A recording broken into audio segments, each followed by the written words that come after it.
یہ مہینہ بڑی گیارہویں شریف کا مہینہ ہے اور غوث اعظم شیخ عبد القادر جیلانی بغدادی رحمۃ اللہ تعالیٰ علیہ یہ ہم تمام سادات کرام کے آباء و اجداد میں سے ہیں، یہ بھی ہمارے بزرگوں میں سے ہیں۔ بہت سارے لوگوں کو اس بات کا علم نہیں ہے۔ حضرت سیدنا شیخ عبد القادر جیلانی بغدادی رحمۃ اللہ تعالیٰ علیہ آپ کے والد ماجد حضرت امام حسن کی اولاد سے ہیں اور آپ کی والدہ ماجدہ آپ حضرت امام حسین کی اولاد سے ہیں، لہٰذا حضرت سیدنا شیخ عبد القادر جیلانی بغدادی رحمۃ اللہ تعالیٰ علیہ حسنی اور حسینی سید ہیں۔ بلند آواز سے کہیں سبحان اللہ۔ حضرت سیدنا شیخ عبد القادر جیلانی بغدادی رحمۃ اللہ تعالیٰ علیہ آپ کے والد ماجد کا نام ہے حضرت ابو صالح موسیٰ جنگی دوست رحمۃ اللہ تعالیٰ علیہ اور آپ کی والدہ ماجدہ ہیں حضرت سیدہ ام الخیر فاطمہ ثانی سلام اللہ علیہ و رضی اللہ تعالیٰ عنہا۔ چونکہ آج ہماری یہاں تقریباً علی پور سیدہ کے اندر پہلی نشست ہے حضور سیدنا غوث اعظم کے حوالے سے، تو میں آپ کی ابتدائی زندگی کے حوالے سے کچھ باتیں آپ کے گوش گزار کرنا چاہتا ہوں، خاص کر یہ بچے یہ نوجوان ان کو پتہ چلے کہ غوث اعظم ہیں کون اور غوث اعظم بنتا کیسے ہے اور کیا ہم بھی اللہ کے ولی بن سکتے ہیں یا نہیں۔ حضرت غوث اعظم شیخ عبد القادر جیلانی بغدادی رحمۃ اللہ تعالیٰ علیہ آپ کے والد ماجد حضرت ابو صالح موسیٰ جنگی دوست رحمۃ اللہ تعالیٰ علیہ رمضان المبارک کا مہینہ ہے، سفر کرتے ہوئے جا رہے ہیں اور دریا کے کنارے پر آپ پہنچتے ہیں، افطار کا وقت ہے، نماز کے لیے وضو کرنے کے لیے دریا کے قریب جاتے ہیں کہ دریا سے ایک سیب بہتا ہوا نظر آتا ہے۔ آپ ہاتھ بڑھاتے ہیں، اس سیب کو پکڑتے ہیں اور روزہ افطار کرنے کا ٹائم تھا، آپ نے اس سیب کو کھایا، اپنا روزہ کھول لیا، لیکن فوراً دل میں خیال پیدا ہوا کہ یار یہ سیب کس کا ہوگا، یہ میں نے بغیر اجازت کے کھا لیا۔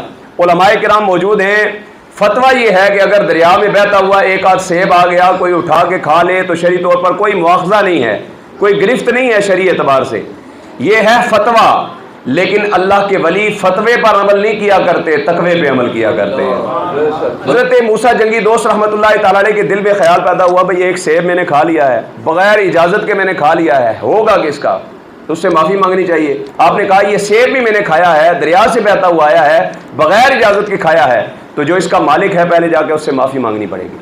آپ اس دریا کے کنارے کنارے چلنا شروع ہو گئے، آگے پہنچے تو دیکھا ایک باغ ہے، اس کی اندر سیب کے درخت لگے ہوئے ہیں، اس کی ٹہنیاں دریا کی طرف جھکی ہوئی ہیں۔ آپ نے سمجھ لیا کہ یہیں سے وہ سیب جو ہے وہ بہتا ہوا گیا ہوگا۔ آپ باغ کے اندر گئے، اب باغ کے مالک بھی کوئی عام بندے نہیں تھے، وہ بھی اللہ تعالیٰ کے کامل ولی تھے، کہیں سبحان اللہ۔ وہ بھی اللہ تعالیٰ کے کامل ولی جن کا نام تھا حضرت عبداللہ صومعی رضی اللہ تعالیٰ عنہ۔ حضرت عبداللہ صومعی رحمۃ اللہ تعالیٰ علیہ کے پاس یہ پہنچ گئے، کہا جی یہ دریا سے آپ کا سیب بہتا ہوا گیا ہے اور میں نے روزہ کھولنا تھا، میں نے ہاتھ سے اٹھایا ہے اور اٹھا کے میں کھا گیا ہوں، تو اب میں آپ سے معافی مانگنے کے لیے آیا ہوں۔ حضرت عبداللہ صومعی رضی اللہ تعالیٰ عنہ آپ کامل ولی تھے، آپ نے بھی غور سے دیکھا سر سے پیر تک نوجوان ہے اور جوانی کا عالم ہے اور تقوی کا یہ عالم کہ دریا سے بہتا ہوا ایک سیب گیا ہے اور اس کی معافی مانگنے کے لیے آ گیا، یہ ہے کون؟ اللہ اکبر۔ حضرت عبداللہ صومعی رحمۃ اللہ تعالیٰ علیہ نے فرمایا کہ ایسے تو معافی نہیں ہوگی، پہلے تمہیں 10 سال میرے باغ کی خدمت کرنی پڑے گی جس باغ کا تم نے سیب کھایا ہے، پھر تمہیں معافی ملے گی۔ اب حضرت ابو صالح موسیٰ جنگی دوست رحمۃ اللہ تعالیٰ علیہ آپ نے لمبی چوڑی بات نہیں کی، اب سیدھی سی بات ہے، بھائی ہم میں سے کوئی ہوتا وہاں پہ کیا کرتے؟ ہم کہتے ہیں بھائی ایک سائز سیب کھایا ہے، کلو سیب لا کے دیتا ہوں، 10 سال کون خدمت کرے بھائی؟ لیکن یہ ہے فتویٰ۔ لیکن حضرت موسیٰ جنگی دوست رحمۃ اللہ تعالیٰ علیہ فتوے پہ نہیں تقوی پہ عمل کرنے والے تھے۔ اللہ اکبر۔ انہوں نے جب کہا نا کہ 10 سال خدمت کرنی پڑے گی، آپ خدمت کے لیے تیار ہو گئے۔ حضرت شیخ عبد القادر جیلانی بغدادی رحمۃ اللہ تعالیٰ علیہ کے باپ جب ایسے تقوی والا ہوتا ہے تو اللہ ایسی نیک اولادیں عطا فرماتا ہے۔ اب وہ باغ کی خدمت میں لگ گئے۔ حضرت عبداللہ صومعی رحمۃ اللہ تعالیٰ علیہ نے دیکھا کہ یہ نوجوان تو ایک سیب بخشوانے کے لیے لگا ہوا ہے، اللہ اکبر، اور 10 سال خدمت کے لیے تیار ہو گیا اور لگاتار خدمت کر رہا ہے۔ ایک دن انہوں نے بلایا اور بلا کر انہیں کہا کہ میری ایک اور شرط ہے۔ کیا شرط ہے جی؟ کہا میری شرط یہ ہے کہ میری ایک بیٹی ہے جو آنکھوں سے اندھی ہے، کانوں سے بہری ہے، زبان سے گونگی ہے، ہاتھ بھی اس کے معذور ہیں، چلنے پھرنے سے بھی معذور ہے، ٹانگیں بھی معذور، ہاتھ بھی معذور، زبان سے بھی گونگی، آنکھوں سے بھی اندھی، کانوں سے بھی بہری، نہ سن سکتی ہے، نہ دیکھ سکتی ہے، نہ بول سکتی ہے، نہ پکڑ سکتی ہے، نہ چل سکتی ہے۔ میری اس بیٹی کے ساتھ تمہیں نکاح کرنا پڑے گا، پھر معافی ہوگی۔ اب حضرت ابو صالح موسیٰ جنگی دوست رحمۃ اللہ تعالیٰ علیہ ایک طرف دنیا کی آسائش ہے، یہ دنیا کی مصیبت ہے کہ دنیا میں ایک معذور خاتون سے نکاح کیا جائے تو ساری زندگی اس کا خیال رکھنا پڑے گا، اور دوسری طرف آخرت میں ایک سیب ہے۔ اللہ اکبر، ذرا تھوڑی دیر کے لیے ٹھہر کے سوچیں، اگر ہم میں سے کوئی ہوتا تو کیا ہوتا، ہم کیا کرتے؟ ایک سیب کے چکر میں ہم اتنا بڑا فیصلہ کر لیتے۔ اب علماء جو جانتے ہیں وہ بات کی بات ہے، ہاں ہم پورا باغ کیا پورا ملک کھا کے جو ہے وہ بیٹھے ہوئے ہیں یہاں، اور کوئی اس بات کا خیال ہی نہیں کرتا کہ آخر میں ہمیں پوچھ گچھ ہوگی۔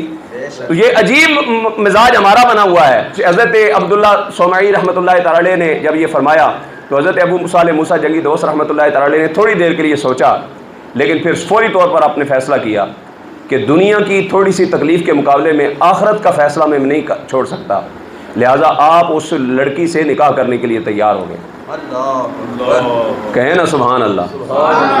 کسانا نکاح کسی انی گونگی لنگڑی کڑی نال کرو لگے اسی ہیں، والد صاحب فیصلہ کریں تو پتر پہلے ہی کہتا ہے نہ میں تو اتنا نہ کرتا، میں تو اپنی مرضی نال کرساں۔ تو یہ مزاج ہے ہمارا، لیکن وہ اللہ کے ولی ہیں، وہ تقویٰ ہے ان کا۔ اچھا وہ تیار ہو گئے، اب کیا ہوا جی؟ جب نکاح ہو گیا، نکاح کے بعد حضرت ابو صالح موسیٰ جنگی دوست رحمۃ اللہ تعالی علیہ کو لڑکی کے ان کی بیوی کے کمرے کے اندر بھیجا گیا۔ تو آپ اندر داخل ہوئے تو دیکھا اندر حسین و جمیل خوبصورت اور تندرست خاتون بیٹھی ہوئی ہیں۔ آپ فوراً باہر آ گئے کہ شاید میں کسی غلط کمرے میں داخل ہو گیا۔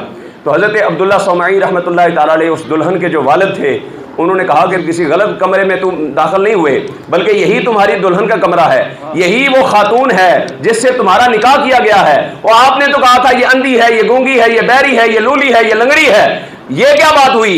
آپ نے فرمایا یہ اندھی اس لیے ہے کہ آج تک ان آنکھوں سے کسی غیر محرم کو اس نے نہیں دیکھا۔ رب کے آنکھوں نا سبحان اللہ۔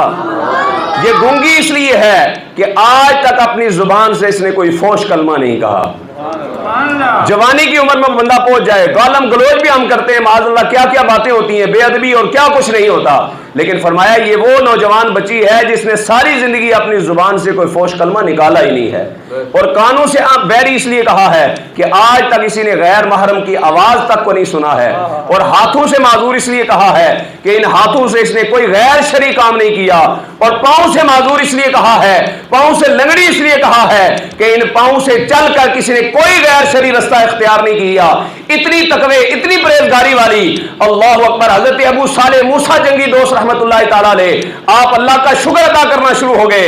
حضرت عبداللہ صومعی رحمۃ اللہ تعالی علیہ نے فرمایا تو اتنا متقی ہے، تو اتنا تقوی رکھنے والا ہے کہ ایک بہتا ہوا سیب بخشوانے کے لیے آ گیا ہے، تو نے کیا سوچا کہ اللہ تیرے ساتھ ایسی زیادتی کرے گا کہ ساری زندگی تجھے آزمائش میں ڈال دے؟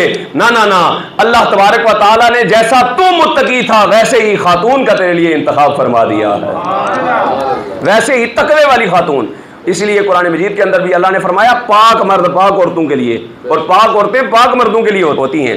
لہٰذا جو نوجوان اپنی نگاہوں کی پاسداری کرتا ہے، رزق حلال کماتا ہے، ہر لحاظ سے تقوی اختیار کرتا ہے، تو اللہ تبارک و تعالیٰ اس نوجوان کو زندگی کے اندر ایسی برکتیں عطا فرماتا ہے جو بدنگاہی کرنے والے کو، بد کرداری کرنے والے کو عطا نہیں کرتا۔ وہ ساری زندگی پر دنیاوی پریشانیوں میں رہتا ہے، لیکن جو اللہ کی اطاعت و فرما برداری میں زندگی گزارتا ہے، اللہ اس کی دنیا کو بھی بہتر بنا دیتا ہے، آخرت کو بھی بہتر بنا دیتا ہے۔ اور جب باپ ایسا صالح ہو، متقی ہو، جب باپ اتنا عظمت و شان والا ہو کہ ایک سیب بھی بغیر اجازت کے نہ کھاتا ہو، اور ماں اتنی تقوی اور طہارت والی ہو کہ اپنی نگاہوں، اپنی زبان، اپنے کانوں، ہاتھوں اور پاؤں کی حفاظت کرنے والی ہو، جب یہ دو میاں بیوی نکاح کرتے ہیں تو تب اللہ تبارک و تعالیٰ شیخ عبد القادر جیلانی جیسا بیٹا عطا فرماتا ہے، تب غوث اعظم جیسا بیٹا پیدا ہوتا ہے۔ اولاد کے نیک ہونے کے لیے والدین کا بھی نیک ہونا ضروری ہوتا ہے، اگر والدین متقی نہ ہو تو اولاد متقی نہیں مان سکتی۔ یہ ہے شان، یہ ہے مقام مرتبہ حضرت سیدنا غوث اعظم کا۔ اور حضرت غوث اعظم شیخ عبد القادر جیلانی بغدادی رحمۃ اللہ تعالی علیہ جب پیدا ہوئے، یکم رمضان المبارک تھا۔ کس تاریخ کو پیدا ہوئے جی؟ یکم رمضان المبارک کو آپ پیدا ہوئے، اور پیدا ہوتے ہی طلوع فجر کے بعد ہی آپ نے روزہ رکھ لیا، پیدا ہوتے ہی روزہ رکھ لیا، اور پورا رمضان آپ نے سحری کے وقت ختم ہونے کے بعد سے لے کر افطاری تک حضرت غوث اعظم نے سارا دن دودھ نہیں پیا ماں کا، پورا دن بھوکے۔ اور پورے گیلان کے اندر، آپ کے علاقے کے اندر یہ بات مشہور ہو گئی کہ سیدوں کے گھر کے اندر ایک ایسا بچہ پیدا ہوا ہے جو رمضان کے مہینے میں بھی روزہ رکھتا ہے۔ اللہ اکبر۔ اس لیے اعلیٰ حضرت فاضل بریلوی رحمۃ اللہ تعالی علیہ نے فرمایا تھا، واہ کیا مرتبہ اے غوث ہے بالا تیرا، سروں سے قدم اعلیٰ تیرا، اونچے اونچوں کے سروں سے قدم اعلیٰ تیرا، واہ کیا مرتبہ اے غوث ہے بالا تیرا۔ اور حضرت سیدنا شیخ عبد القادر جیلانی بغدادی رحمۃ اللہ تعالیٰ علیہ، آپ بچپنے سے ہی، بچوں کا شوق ہوتا ہے کھیلنا کودنا، آپ کو کھیلنے کودنے کا شوق نہیں تھا، بلکہ آپ کبھی کھیلنے کے لیے بھی جاتے، ہاتف غیب سے آواز آتی ہے عبد القادر تجھے اس کام کے لیے پیدا نہیں کیا گیا۔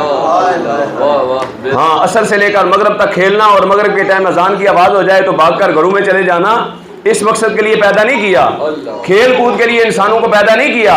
ہاں، اس لیے اللہ تبارک و تعالیٰ نے فرما دیا وَمَا خَلَقْتُ الْجِنَّ وَالْإِنسَ إِلَّا لِيَعْبُدُونَ، ہم نے جنوں اور انسانوں کو صرف عبادت کے لیے پیدا کیا ہے، عبادت نہیں کرنی، باقی دنیا کا ہر کام کرنا ہے، کھیل کود بھی کرنا ہے، تماشا بھی کرنا ہے، ناچنا بھی ہے، گانا بھی ہے، شادیاں بھی اٹینڈ کرنی ہیں، گھنٹوں جا کر کھانے کے انتظار میں ولیمے کے لیے جا کر میرج ہالوں کے اندر بیٹھ جانا ہے، لیکن اللہ کی عبادت کے لیے جو ہے وہ مسجد میں نہیں آنا۔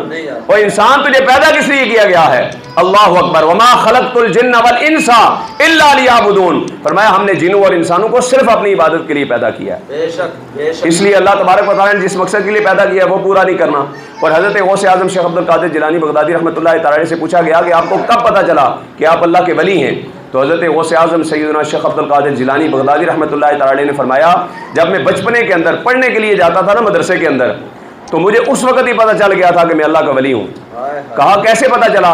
فرمایا مجھے ایسے پتہ چلا کہ جب میں مکتب کے جاتا تھا تو میرے ساتھ اللہ کے فرشتے جایا کرتے تھے، اور جو ہی میں مکتب میں داخل ہوتا، کلاس میں داخل ہوتا، تو وہ فرشتے بلند آواز سے صدا لگا کر کہتے او کلاس والو جگہ خالی کر دو، اللہ کا ولی آ گیا ہے، جگہ خالی کر دو۔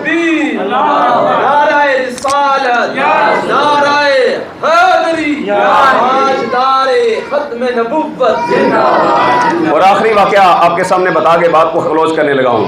حضرت غوث اعظم شیخ عبد القادر جیلانی بغدادی رحمۃ اللہ تعالیٰ نے ابتدائی تعلیم اپنے گیلان سے ہی آپ نے حاصل کی، اور وہاں سے پھر آپ اعلیٰ تعلیم کے لیے بغداد جانے کا جب آپ نے ارادہ کیا، اپنی والدہ محترمہ سے آپ نے مشورہ کیا، تو والدہ ماجدہ نے فرمایا کہ میں پہلے اللہ تبارک و تعالیٰ کی بارگاہ میں استخارہ کروں گی۔ انہوں نے استخارہ کیا، اور اس کے بعد استخارے کے بعد جب ہاں میں جواب آیا تو انہوں نے کہا بیٹا میں تمہیں جانے کی اجازت دیتی ہوں۔